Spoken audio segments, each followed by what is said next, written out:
On today's show, I am really excited to have Joe Burda on. Joe and I just caught up at the ICAR National Conference down in Houston, Texas. Joe, you kind of sought me out down there. We had a great conversation, and you reminded me of how we met. I'd love for you to tell that story again, because it was really, when you came up, I knew the name sounded very familiar, and I was trying to put it together in my head, and you so graciously refreshed my memory as to how we first spoke. But it was really cool to talk to you in person. But do you recall how we first spoke? I do, Jay. I listened to your podcast. I learned a little bit about WrenchWay, and I was already digging into helping this attract new students to our industry. And I really like what I saw. And I said, I got to talk to this guy.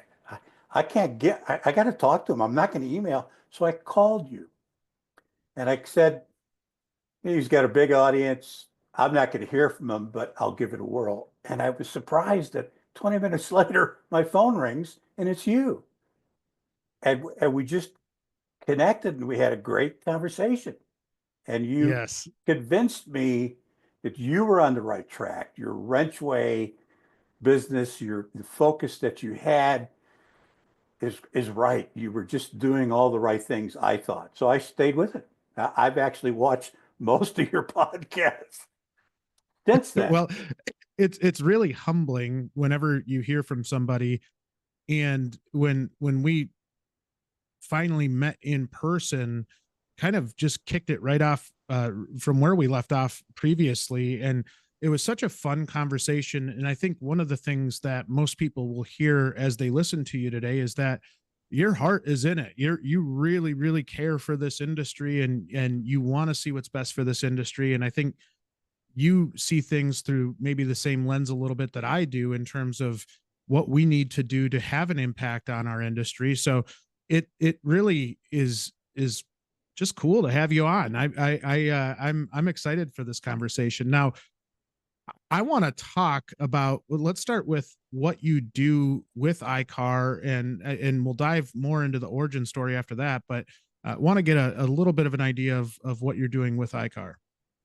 Well, currently I do virtual teaching. I hold virtual classes, just that one-dimensional thing that we're doing today.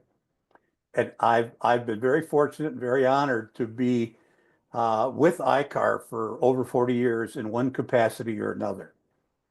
I hold that interest from my beginnings, and that's a high school teacher saved my life. In other words, I was I was a son that parents wouldn't be proud of, and I had a sheet metal shop teacher point me in the right direction. And so when I look at what do I owe my past, what do I owe my successes in life, it's because of that one individual from that school. And I can never forget that. Never, ever forget that. It's amazing the impact that educators have on young people in your situation. Now, let me ask you this: where was this school at? Chicago. In Chicago, and you have this high school metals instructor that maybe sees that you're going down the wrong path, or how did he have that impact on your life? I had been asked to leave his class, and there's no point in going in reasons why. And I think he decided I could save him. And he pulled me aside and he talked to me and he says, I see you hanging around with the guys with the cars, which are not the best influence you're getting. But we have an automotive shop class that I'm going to transfer you to. I want to see you in there. And he would come in once in a while and ask how I'm doing. And I started to flourish a little bit. So, and then, again, my background, my parents moved the family to Wisconsin only to get me into a smaller school because I was still going down the wrong path. So that's where I became formally a cheesehead. I finished my high school career in Wisconsin, in a little town in Door County. which I call home. I got my first job in a body shop in a town of 182 people and didn't know what I was doing, but you can fill in the gaps of the rest of the story. I'm just again, when you owe your life to those experiences, those you remember those things. Oh my goodness. And do you recall what your first jobs were starting off in the shop? I do not. It was a dirt floor body shop. Honest, it was. They were big old sheet metal cars. At the time, this was in 1965 to six in that area, and I didn't know what I was doing. And the guy that I was working under, who owned it, he didn't really know what he was doing. So I was getting led the wrong way. Other than I fell in love with collision repair. I loved fixing cars. So there's a bad side and a good side. I never stopped. So where does that lead you to? I mean, you go from that dirt floor shop. I'm guessing that took you to some places maybe you didn't even think it would take you to. Boy, you got that right. Worked in Wisconsin, the GMC dealer at a truck shop in Green Bay, Manitowoc body shop, Two Rivers body shop. Um, then eventually found the love of my life. My wife of 54 years came from Oregon, and I felt the need to move to Oregon and continue Oh, my life. And interestingly enough, my father-in-law had come from the collision repair industry, and he at the time was an estimator with State Farm Insurance in the town that we moved to. So there were all these connections that continued to fill my cup from that standpoint and never look back. Then a number of years later, as I worked through, I went from Wisconsin. I was a combination body paint tech, moved to Oregon, got a chance to choose which side of the fence I wanted to work with. I wasn't a painter, no formal training, so I chose body. I worked hard to become a journeyman structural tech eventually. But then the opportunity to go to the insurance side of things, I tell my friends I jumped ship. I went to the dark side. And I'm saying that respectfully to all the insurance folks that are listening. But I did. I became an estimator, then I got into estimatics management. I saw another side of the industry, but I saw that I started to understand both sides of the industry, which gave me a lot of insight as to what was going on. Not that long after that, transferred to Idaho and then got involved with Skills USA. I was very fortunate for 11 years, I chaired the state skills championship for collision repair and automotive refinish. Help people, I got good people around me. We rewrote the competition so that it made sense. We shared that rewrite with other states. Eventually, I got the opportunity to go national, and I've been with National Skills ever since. my goodness. And I had the pleasure of chairing the diesel competition here in Wisconsin for quite a few years. I think I was probably right around that 11-year mark as well. And the amount of good it does and the amount of excitement that it generates is really, I think, a cool thing. I do know there were times where it was like herding cats, trying to get judges and trying to get all of your stations filled and making sure that the testing was on point. And it was a commitment. So I give you a lot of credit for doing it. And I think it takes the right heart. And I think that's something that I've seen out of you is that desire to educate, that desire to do something that I don't see every tech filling that box, right? There's not every tech is going to be a good mentor. Not every tech is going to be a good educator. And it does take special people with special communication skills to be able to kind of go that direction. And something like Skills USA, where it does take the willingness to want the willingness to want to help the industry, the willingness to want to help young people. And again, that's just not something you see in everybody. Yeah, if you peel back the onion and you look at the people that I work with at National in Atlanta the last couple of years, everybody that's on our committee, whether they be just committee volunteers or judges, everybody has the same passion I do. I am no different than anybody else. And you cannot believe how you feel after you leave that. Quickly, this last year, now the pandemic took it down. We did do a national virtual for collision repair. We gave that a shot and it kind of worked, but now we're back. I won't say full strength because that's part of what I wanted to talk about when we talk about growth in our industry. One of the things that we could work on growing is skills. Okay. But we had this year, we finally made it back over 6,000 students. Now, this is through all trades, through all segments. Over 6,000 and again, it's not that they're students that are bad. But it's 6,000 more of the students that raised the bar, got to the level of wanting to compete. And when you look at that, and when you leave there after that, it's just you get a tingle walking around, feeling the buzz and the energy of all of those kids. And what happens there, you can't get away from. I think I try to talk you into maybe you need to experience the national experience. But I never did. But going back, it's one of the other segments that I think we need to concentrate on growing.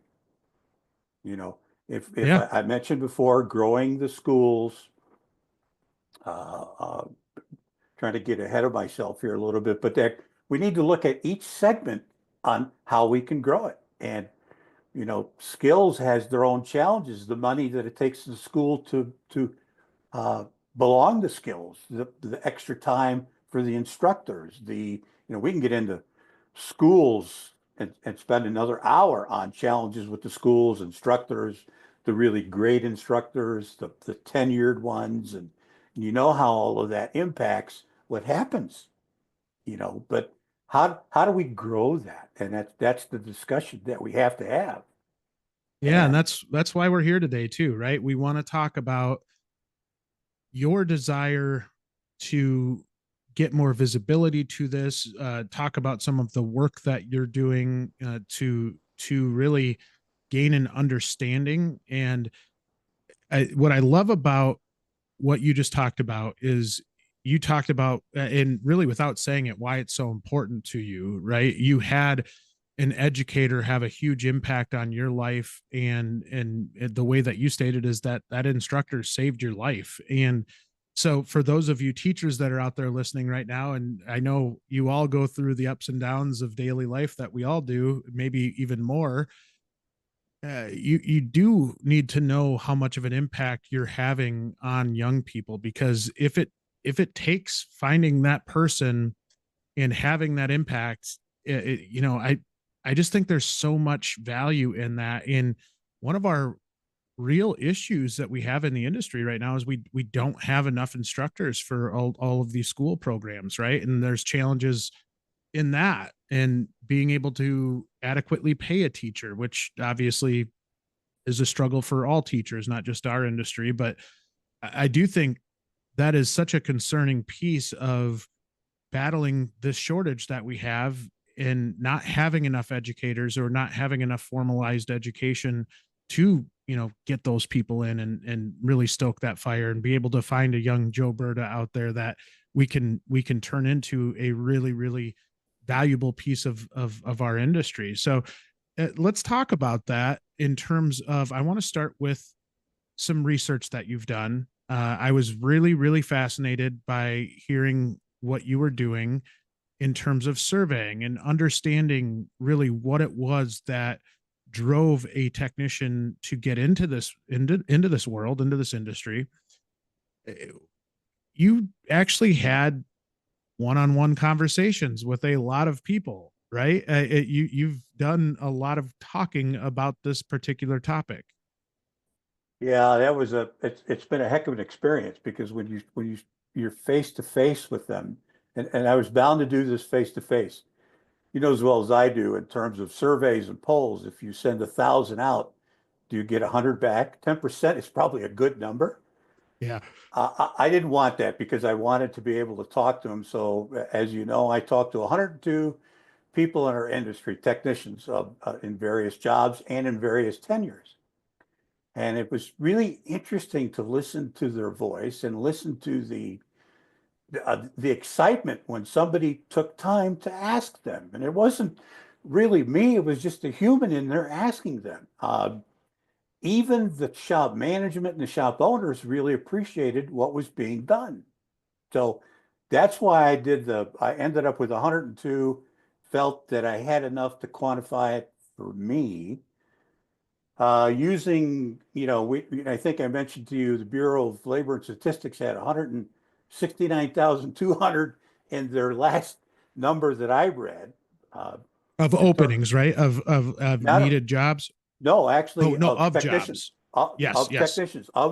as their statement, repairs or repairs in related industries, and that was the individual human. We have, according to them, 169,200 humans in the jobs in the industry that we're trying to grow. So I'm going, 100 is nothing, but and as I said earlier, I used a duck rule. When I talked to 100 people and they all told me the same thing, if it walks like a duck, talks like a duck, feels like a duck, it smells like a duck, okay, it must be a duck, right? So I'm comfortable with that. So I'd like an opportunity to just quickly flash over the numbers of that survey with you and Please. start the conversation from there on what it's unearthed. Yeah. I can't wait to dive into this because even I think you don't want to slight yourself with the 100, right? Because the 100, you said 102 total. Yes, 102 is still a lot of people, and to have that direct interaction is different than something like we do at WrenchWay, right? Where we have our big voice of technician survey, and that's thousands of technicians that are responding. This is exactly. truly one-on-one conversations, and there's probably some things even between the answers that you can see a little bit better, right? You can kind of get a gut feel on the way somebody's answering a question, or get some of that emotion that's tied to it that maybe we can't at the scale that we do it. That's where I absolutely love tying all of this together, because I think there's so much value in those 102 people that responded to you. So let's talk about them. What did we learn? Well, number one, I was 102nd. So I forgot myself until the end. No, let me kind of, I got these numbers in front. I'm not sure if it's something we can put on the screen for people to watch to see. Uh, it's probably not necessary. First of all, 16% of the people I talked to were female. I have three daughters, and I'm a huge supporter of more females in our industry. Sorry, guys, but we do. Absolutely. We need both sides influence. 84% male, obviously. The years in the industry, I kept track of that. Uh, uh, Years in the industry, from 0 to 9 years, 38, 10 to 19, 14 people, 20 to 29 years, 30 people, 30 to 39, 13 people, and 40 plus years, 7 people. So I think it's a Mm, good mix of ages. Okay. So the next question I asked, why are you here? What flipped your switch? Is my words. Uh, and it was really interesting because all of them answered the same way. It did not make a difference whether you were a 1 year tech or a 40-year tech. They all came into the industry for similar reasons. Social media didn't have anything to do with it other than to find jobs and learn about shops. But the reality of it is to create that spark or flip that switch, it was all the same thing. Now, I don't know if that's good enough for the 169,000, but 36% liked cars. Now this adds up to more than 100 because and looking at percentages, there are some overlap. It's difficult to put this in a category when you're trying to get all the information.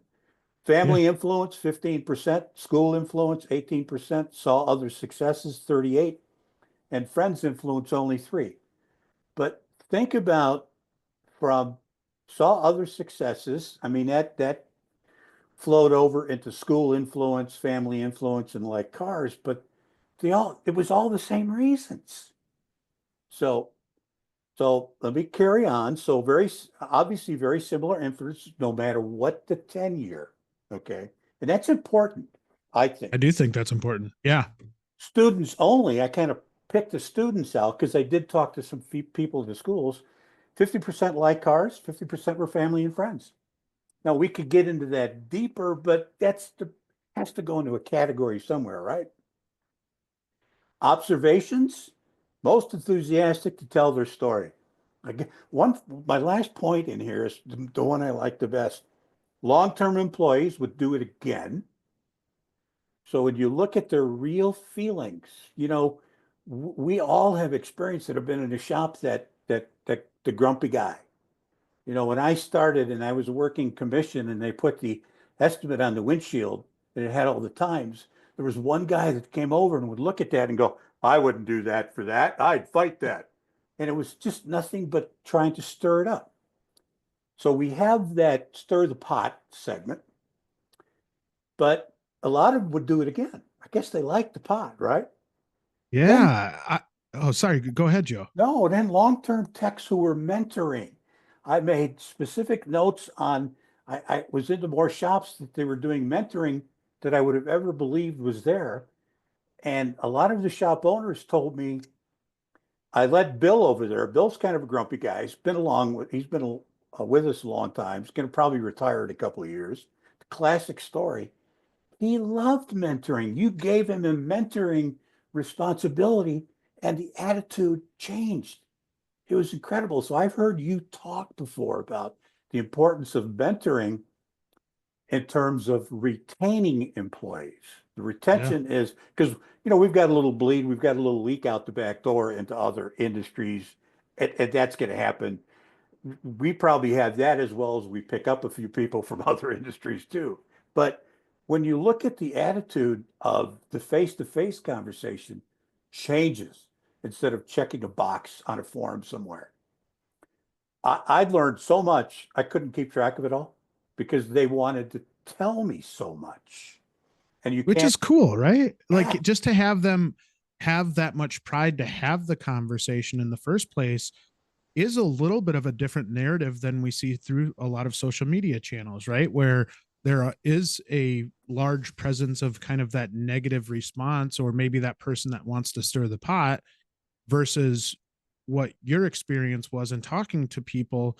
And I think the unfortunate part a lot of times is that the type of person that you were talking to is oftentimes the one that we don't hear from in the public light, right? Like that yes. there's some level of they're happy in what they're doing. Maybe they aren't as engaged in social media, or they're not, wanting to gloat and tell their story. And some level I feel like that's unfortunate because that is the type of person we want out there sharing their story, right? And a lot of times maybe they don't want to talk about themselves, but you gave them an avenue to really share their stories. And I think it's fascinating what you just said in terms of the really two primary reasons that the people were getting involved, or really flipping that switch on, in that they were interested in cars, or they had some type of influence, somebody influencing them in a positive way.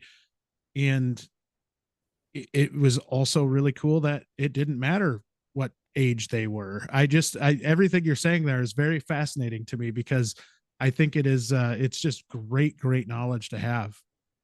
It was very heartfelt to find out that, we're doing a lot better than people think we are. Oh Really. yeah. And that's important. The one last point I would add there is that is where I see the importance of like car shows and different things that can kind of get that flame lit with that young person, and really stoke that fire. And some of the I love going to car shows. I love looking at classic cars. And I think that stems from when I was a little kid, maybe going to some of those car shows and having, somebody older come and talk to me about their car, or let me sit in their car. And I see that with my 8-year-old son now too, right? Where I'll take him to a show. And I think my son has more of a preference for some of those newer cars, but I had a buddy at a car show that had a new C8 Corvette, and he threw my son in the driver's seat of this C8 Corvette, and it made his day, right? It was like the coolest thing to him that this guy would let him sit in his super, super nice car. And so I think when we look at opportunities to start that flame to start with, right early on with a young person, that is the importance of car shows or race cars or whatever it is to kind of get that initial interest, because then you got something to work with. Then you've got some passion to work with off the bat, and it really makes maybe that person that would shy away from coming into our industry, it opens up that conversation at an early age and maybe stokes that fire to get them going. This week's episode of Beyond the Wrench is brought to us by Jasper Engines and Transmissions. Okay, your customer's engine or transmission has failed, but now is not the time for them to trade their vehicle. Not without a working engine or transmission. Besides, would they have kept their vehicle another 3 to 5 years if their engine or transmission had not let them down? If you answered yes, then Jasper Engines and Transmissions is your choice to give your customer's vehicle new life and many thousands of miles of enjoyable driving performance. When considering the high cost of a new or newer used vehicle, there's a pretty good case to be made for replacing a drivetrain component that has failed or is delivering poor performance. Rather than trading their car, truck, van, or SUV, install a quality remanufactured Jasper product for less than your customer would have to invest in a new vehicle or a newer used vehicle. Check out their website at jasperengines.com to learn more about the money-saving value of Jasper. I mentioned it to you before. I've finally, when I looked at it, and I talked before about getting growth in the schools, and I'm not sure I mentioned this either off camera or not, but getting growth in the high school arena is difficult because these high schools that have an elective program in automotive of any size, or not side, but any side of the automotive world, they are limited to the people that they can get in their program by virtue of state charters, school rules, laws, room. So they are. So it's very difficult for a high school program to grow. It just is what it is. But it is not for a post-secondary program. So the high schools and the post-secondaries, I call those, they're the decided. They've already decided on us. They want to join our collision repair family or our automotive family, right? So we've got them. And it's like, most people who know me know I'm an avid fisherman. And I've used this term and I use it respectfully. I have to be careful because I got in trouble once. But when you're fishing with a bobber and the bobber goes down, you're using the right bait. You've got all of those elements in play. Okay. So it's, we need to find out how to get the bobber to go down, as silly as that sounds, in our post-secondary world. How do we help the instructors grow their program? I know an instructor, very revered instructor, every time he gets a new program, the new kids in, he asks all the kids to write down, why are they here? What a great question to start off with. I mean, there's more than one reason, but so you have the decided. They're already here. They're with us. The bobber's down. Okay. Now we have to concentrate, and this is what I think the iCar Academy and some other programs are doing.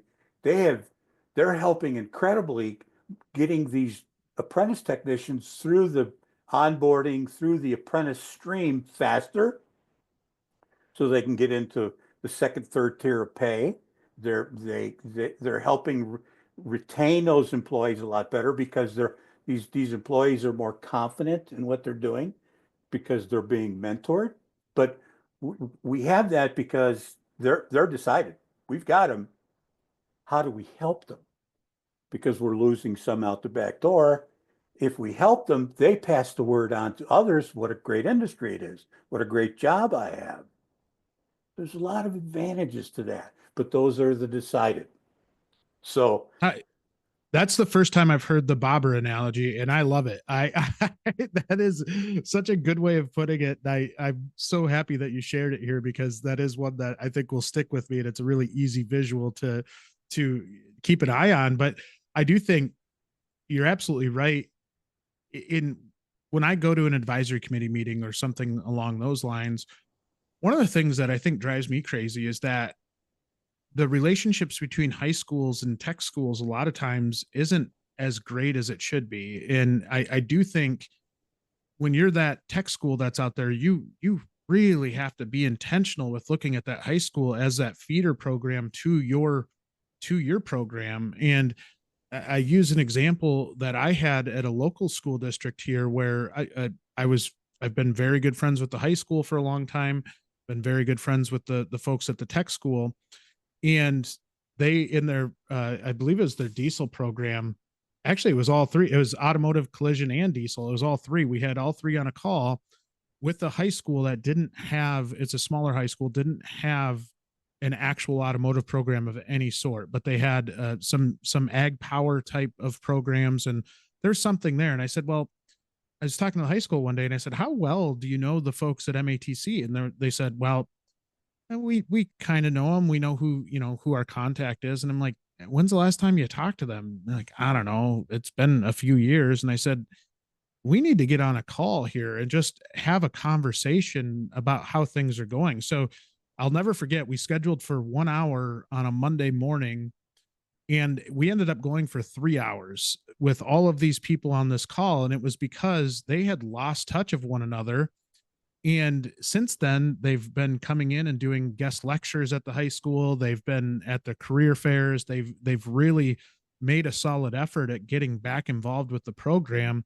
But it was that initial, like, okay, we need to reconnect. And I think for you tech schools out there that are listening, that is such an important piece. We talk so much about the industry relationships, and they are very, very key, but you've got to keep those high school relationships going. And even if they don't go to your tech school, if they happen to stay in the industry, I think that's what your ultimate goal is.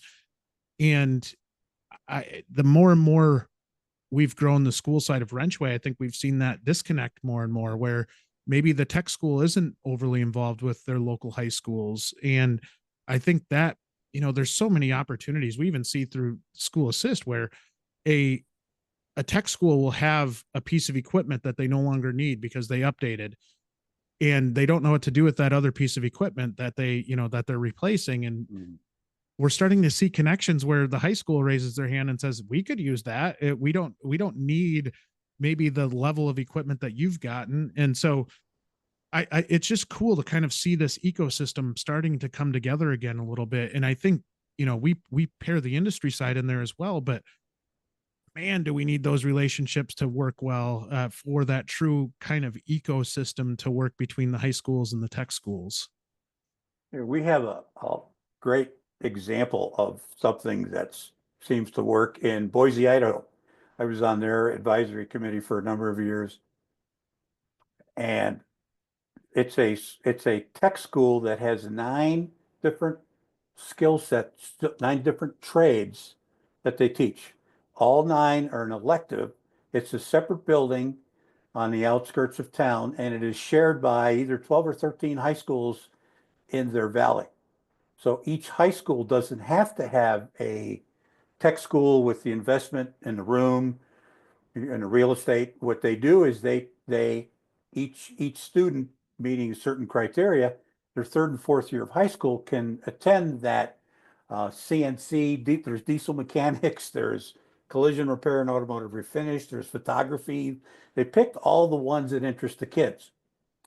In that program has been going for a long time, were all of the students that they would label losers. They took all of the low grade students and got them there so they could graduate. An admirable goal for sure. But then all of a sudden, the A players came in because this was something that interested them and nobody knew it. Mom and dad are trying to keep them away to go to college, but four-year college, but in the academic world, but they wanted a little bit of that blue collar world. And it was kind of interesting where all that has come. And that's one of the examples that this program is limited to the kids get to take, but it's got one of the best high school instructors there is in the country, I think. And what they do is they have quarterly meetings with all of the title, the role, advisors from the high school go in and meet with these programs every quarter so they can find out how the kids are doing, what equipment you've got, what's their future, what's the job market look like in the future. But there's a constant connection, and that's what you're talking about. And that's driven by school management, school administration. So when you talk about these communication pieces, we've got to include school, we got to get buy-in from school administration. And I don't think we do enough of that. No, and I do think some of it is on industry to get more involved. And I'll use an example, and I'm curious if you've seen this scenario, but we're seeing block scheduling become more and more prevalent at the high school level, and meaning that they the structure of their agenda each day in their class load it varies greatly compared to what we used to have. And one of the concerns that we've seen is with a lot of the elective programs, you'll have students that maybe have a desire to go into a collision type of program, but they can't get into it because all of these other students that really didn't have a desire are getting in because they needed an elective. And so they check the box that they did it. And then we end up with a kid that's interested in our industry ending up with in some cases they had 8 hours of school and over half of their day was study hall, and so they couldn't get into the class that they were trying to get into. And so going directly back to your point of the class sizes and making sure that the class sizes are adequate, it's also being involved enough to know that if you've got a roadblock to people that are interested in our industry and can't get a seat because maybe somebody's taking an elective that really isn't interested, they're just trying to get through school, that's a concern, right? And that's something we need to have conversations with the school board about. That's something we need to have conversations with the administration about, and the teachers, and kind of everybody. But if you settle in for being distant as an industry, a member of industry, and you're not overly involved, you'll never know that information. You'll never know anything about the school. And if you elect to go that direction, fine. I don't think you're going to have success in your career as it relates to staffing if you find yourself distancing yourself from that. But it is a huge concern. I mean, it's if we're struggling to get people and you're not involved with the source of what gets us people, or a big source of what gets us people, you're kind of part of the problem. So you have a D student barely passing, a little bit troubled, kind of reminds me of me in a way. And me. And you have, and so they do that. They pick an elective, they get into collision repair because they like cars, right? Okay. Or their friends are in there. That's one reason that the kids follow kids into electives like this. But then the one student he's very negative. What am I going to do with all this when I get out of here? Well, we took a look at funding scholarships and post-secondary money for these kids. What if you took somebody like that was, and I'm saying this respectfully, at the bottom of the grade pile, barely making it, and you convinced him and his parents that there's a future, and we could even get money possibly for your son or daughter to go to a post-secondary automotive program. That's the kind of things we need to figure out what we can do. How do we do it? Who does it? You know, that has to be done with local boots on the ground. Can't be done, and I don't have answers for that.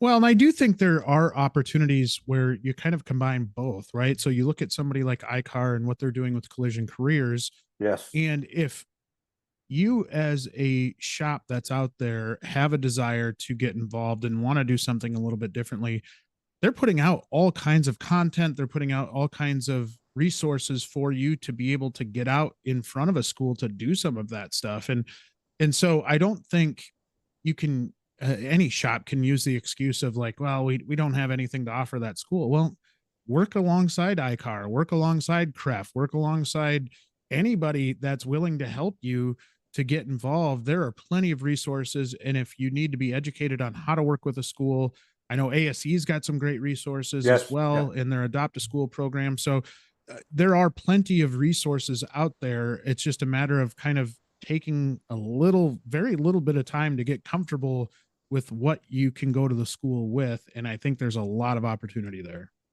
Yeah. And we learned that it's not, you can't just stop at the school instructor. You've got to go to school administration and let them know there's money, there's programs, there's curriculum, there's help by all these organizations.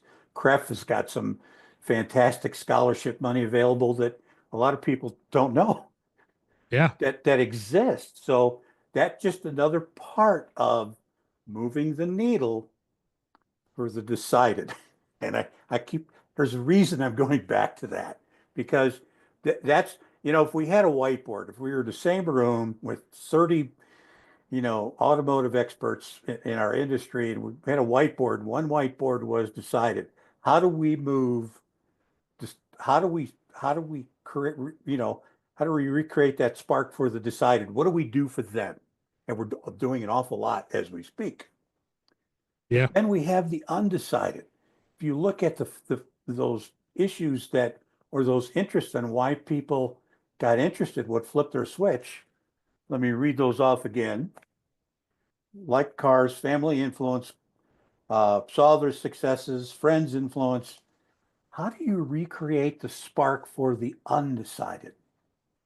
And I need help with that, because it's clear we have two levels of help that's needed to be able to move the needle. Yeah. And it's kind of that same fishing analogy, right? What do you do for the ones where the bobber's not going under? Yeah, how do you, exactly. You can't just move to another fishing hole. You got to, take the gloves off and really dig deep to find out. And that's something we've done very, very well. I give the iCar Academy kudos for doing what they did. And we've got all of these other, there's programs with Snap-on and tool companies. When you go to national skills, this is where it becomes a little evil. We have corporate leaders that are roaming the floor looking to hire the kids before they leave there. If they've made it to national, there must be something there. So the competition for students across the skills trades is like never before. Yeah. So, and we can tell by the number of kids that are coming in, the winners from each of the states. When we see our numbers stagnate, then we know skills isn't growing.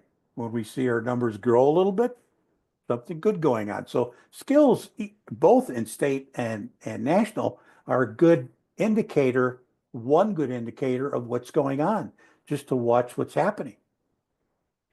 The kids from the skills schools are typically, they're coming from a more well-rounded program. Instructors that are keeping track of new technology, the ADAS thing, all of these things.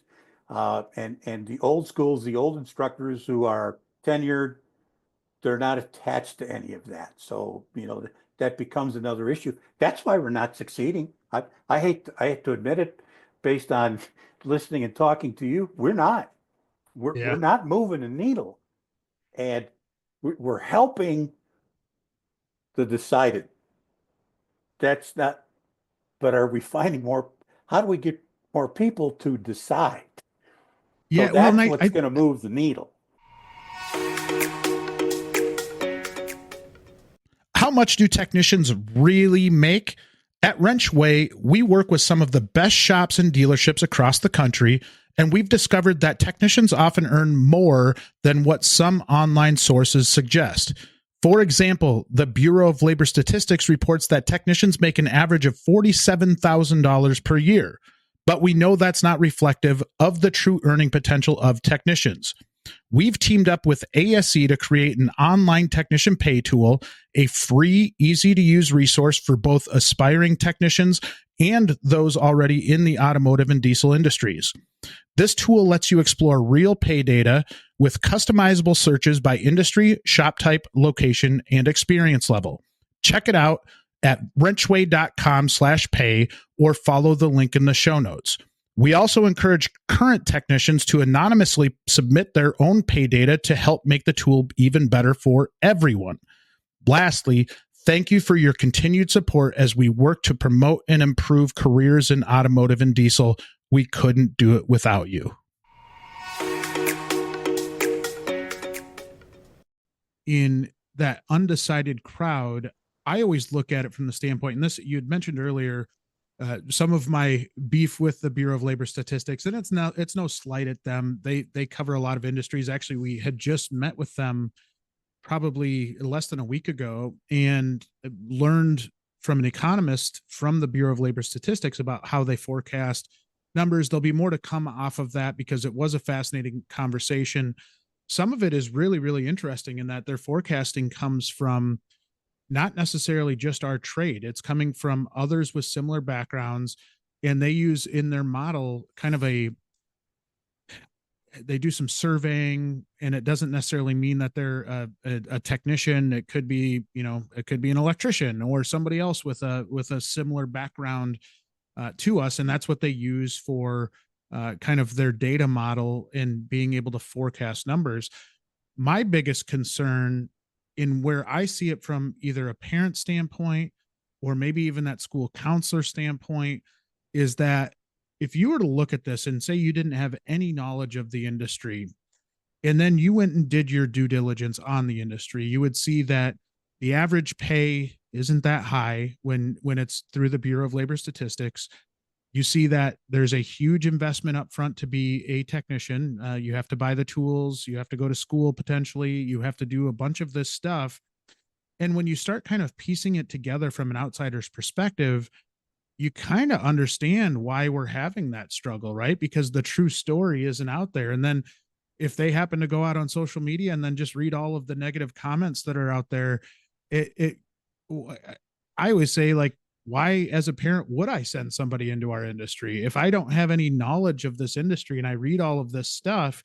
I don't know that the headwinds would be worth me going out of my way to send my kid into this industry. So from my standpoint, this is where we had done this technician pay tool. By the way, those of you in the collision industry that are listening, we need a lot more from the collision side to take that or use that technician pay tool, because that is helpful. And we are starting to get schools that are using our pay data versus the Bureau of Labor Statistics, because what we're seeing is that it is substantially higher as an average than what the Bureau of Labor Statistics says. I can only say BLS so many times without screwing it up.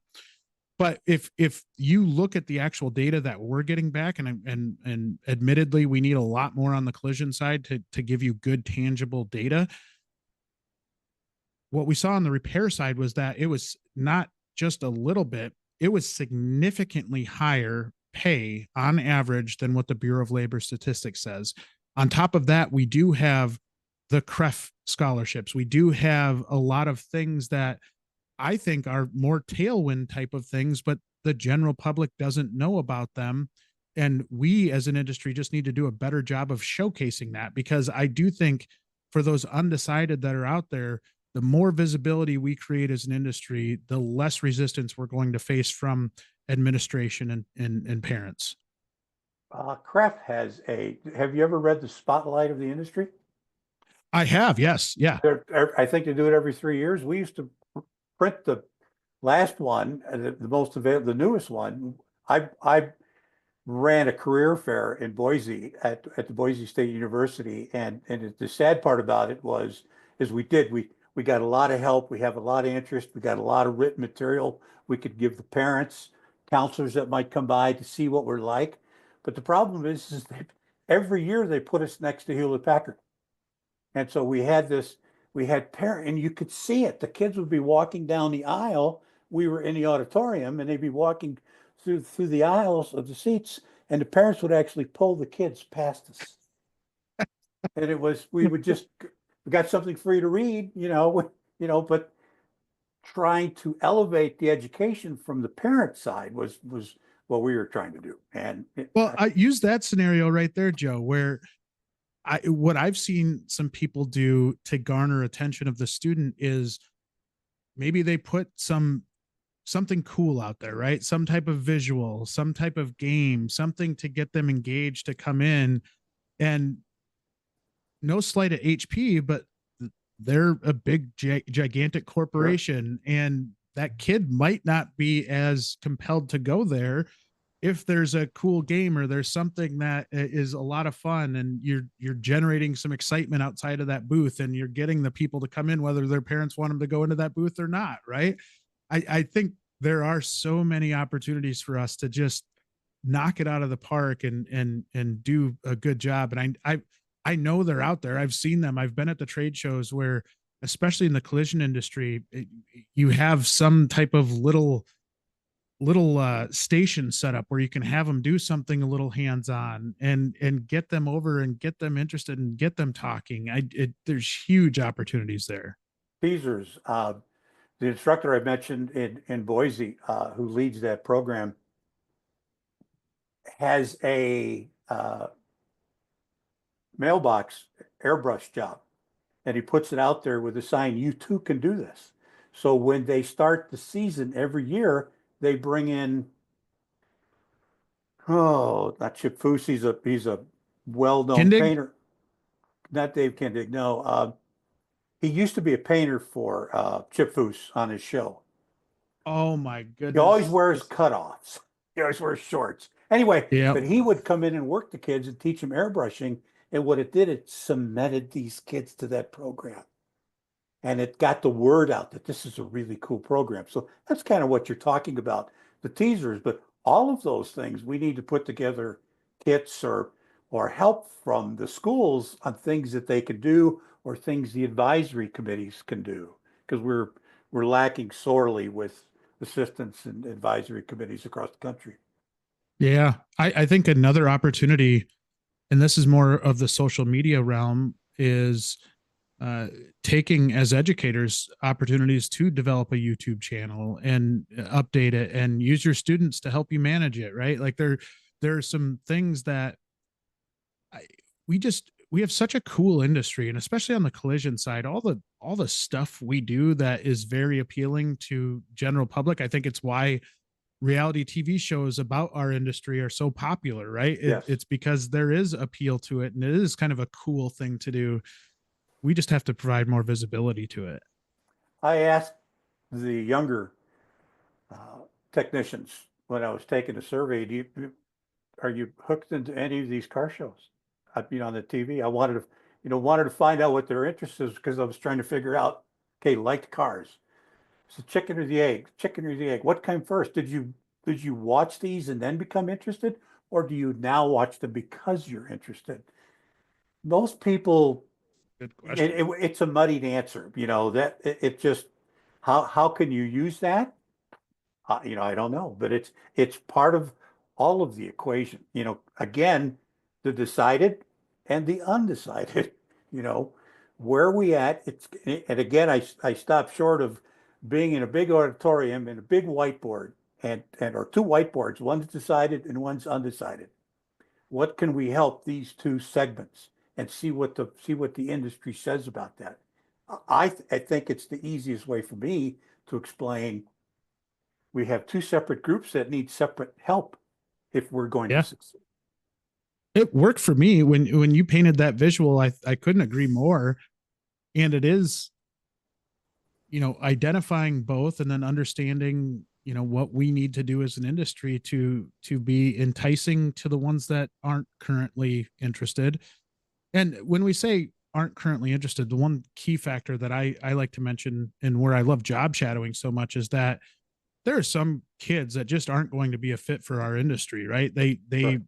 might not be good at what we do, or maybe they just, they've got a destination and a path that they have their eyes set on that we're not going to interfere with. They're going down a different road. And you know what, we need doctors, we need accountants, we need everybody. So there's going to be people that aren't going to really seriously consider our industry. But if they do have an interest, those are the ones that we want to stoke that fire with. And then on the other side of that, the ones that are where the bobber has gone down and they're very interested, in my opinion, we've got to do a better job of hooking them and getting them into the boat, right? Because we'll let a I lot of like them that. get through, right? I, it is some level of intentionality, and at some point, I think our industry has to get on the same page there too, because I think there's, as we're fishing for these people, there's probably 50 boats fishing for the one fish, right? And like, Yes. rather than focusing on the program and really focused on how do we make this lake bigger, how do we get more fish into that lake. And so as you're painting this picture for me, it just makes so much sense, and it's a lot of what my passion is there too. With, what, we're so focused on that one student when we should really be focused on that one program or those two programs, and making sure that they're as strong as they possibly can be, because without them, we're losing a whole lot of fish. Yeah, I'm going to admit this on camera. We can mute it. That's fine. I will help any student, and I honestly don't care if it's plumbing, electrical. I don't care what it is, because we do have kids that aren't ready for us, or they're not a good fit for the collision repair or the automotive program. But where are they? I'm all for spending time with them, getting them pointed in the right direction. Uh, Yeah. you You can know, do a lot of good for a young person that way, right? And again, going back to the job shadow thing, if they get in and they think it looks cool, but once they get in there, they're like, this isn't for me. Or maybe that shop is kind enough to give them feedback that maybe they should consider other avenues in life. And if the shop has the right heart and the right intention, that might be the best thing that ever happens to that kid, because then they're not coming in and spending $10,000 plus on tools and a bunch of education only to have their toolbox on Facebook Marketplace a year later. Like, it's truly identifying the people that are the right fit. In a lot of cases, this is my feeling on the industry, is that anytime a young person shows interest in this industry, we go running after them. And I think we all have that coach's mentality, to where, if there's a talented young person, any coach thinks they can coach them. Like, if you look to sports, like, mhm. they think they can bring them in and put their coaching arms around them and fix them. But rather than just like open arms hugging any person interested in this industry, find the right one for you, find the right one for your shop. And I think you'll have a better chance at creating a culture that you want long term in the shop. um but if they are interested in the industry, and I'd look to my own history of starting off as a technician and not being a very good one, and having the industry kind of put me in my place, I think there's a lot of opportunity for that too, right? Like, even if they don't have a good technical background, getting them in the right spot for them can have a pretty long lasting impact on a young person. There's a butt for every seat. Really It's as is. simple as that. It's just that which one fits the best for that individual. Yeah. So yeah, I go, this is a great conversation. I think it needs to continue from the standpoint, not just with me, but with others who are interested, or we need to be able to share ideas more. I haven't found any median that's friendly to that we can do some of that, because there are some great ideas from some great people out there. And by the way, when you started talking about tools, when kids leave national skills, uh, I am the prize coordinator for national skills for collision It's a lot of repair. tools. They leave with a lot of tools. I They know leave that. with a lot of tools and welders, and they've got everything. We've heard back that the tenured technicians see a shop hires them and they bring all these tools, and they look around, where'd you get all that? But that's, if you ask the schools, what one of the biggest challenges for kids are, it's the funding for tools. That's one of the big three or four, I think. It's a Yeah, huge anyway. one. It's Yeah. a huge barrier, for sure. As we close out this episode here, what do you want to see moving forward? How do you take what you learned in your one-on-one conversations and really get that word to spread more, right? And maybe even start to learn more and more through more individuals. And you know, you just mentioned it, having conversations around it. I think that is such an important piece to understanding what draws technicians in, what keeps them here in our industry. What do you think the next evolution of this is? Well, I think the hardest thing, and again, trust me, I've spent a lot of time thinking about this because I wanted to start off today saying I'm not an expert in any of this. I'm just winging it. Okay. I need help, and I need help with new ideas. And if you buy into the reasons that my survey showed up, the same reasons on sparking interest or flipping a switch, if you buy into that, how do we take those farther? Now, helping the schools, let's just stay with that question because there's really two distinct answers, I think. Where do we go from today with, the ICAR Academy, all the ASE, all of the organizations that are offering help or onboarding and helping students move through the apprentice stream faster, more successful, and the shops retaining them forever. Okay. And that's what we have to look at, is what's the next level of that? We need to get the people involved that are offering those, the people that have designed some of those programs, to see what they think, because they know better than I and how those have been welcomed, and how they're working. Does anybody keep track of who's using those? Are they moving their needle? How is their needle being moved?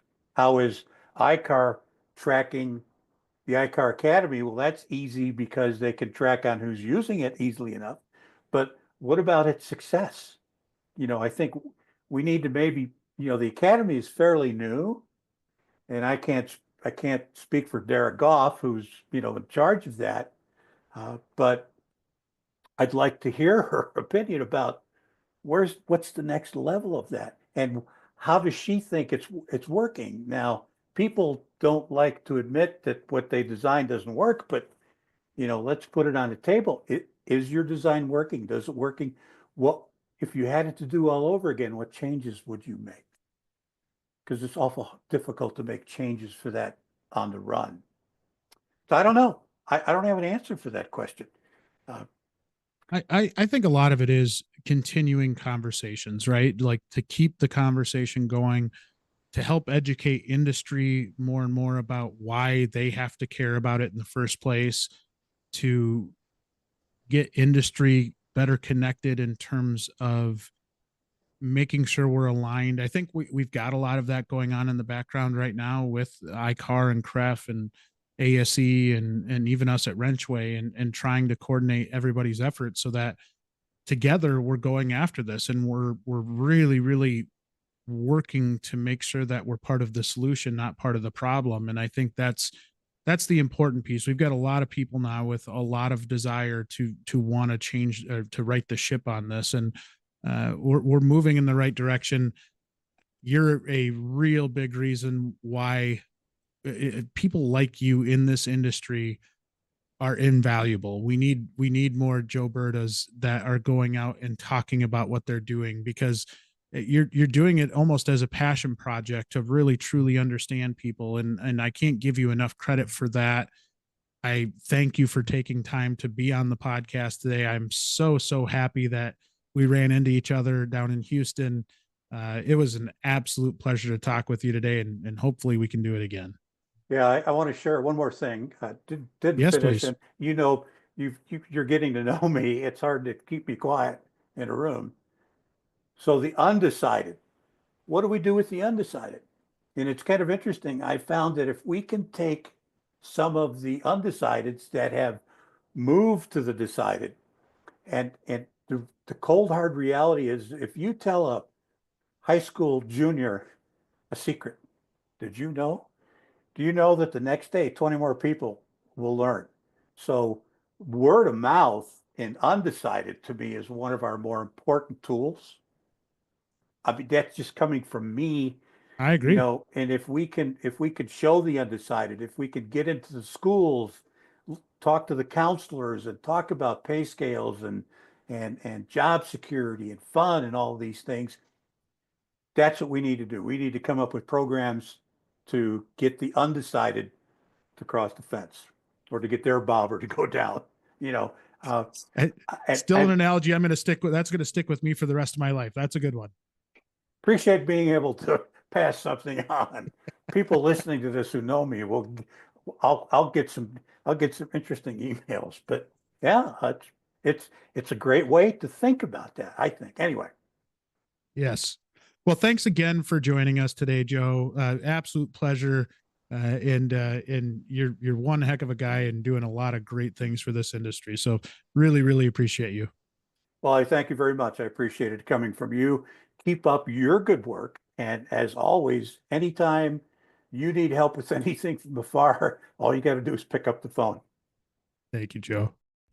That wraps up another episode of Beyond the Wrench. If you liked this episode, please show your support by rating and following the podcast.